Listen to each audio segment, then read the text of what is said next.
एक बात कहूं, जन्म देने वाले माई बाप को जीवन में भूल कर भी कभी आंख नहीं दिखाना चाहिए, यह धर्म है।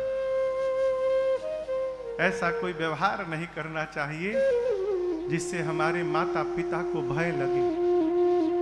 और एक बात, जिस दिन हमारे श्रेष्ठ को हमसे कुछ कहने के पहले सोचना पड़े कि कहें कि ना कहें, कहीं बात बुरी न लग जाए, याद रखिएगा उसी दिन से हमारा दुर्भाग्य प्रारंभ हो जाएगा।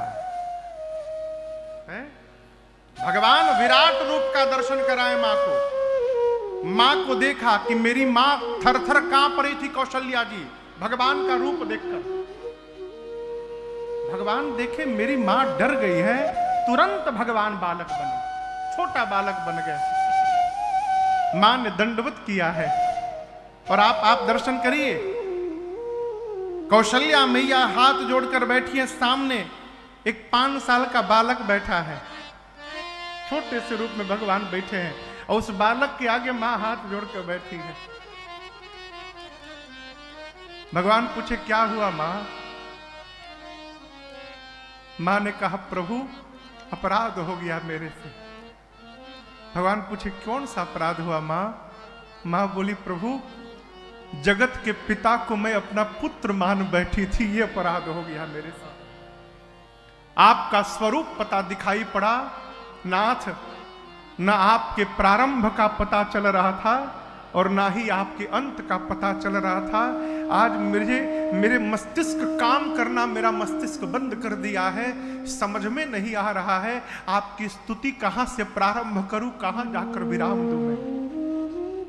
स्तुति करी न जाए भय माना, जगत पिता मैं सुत करी जाना। संसार के पिता को मैंने पुत्र मान लिया। भगवान बोले यही बताने के लिए मैंने आपको ये रूप दिखाया मां।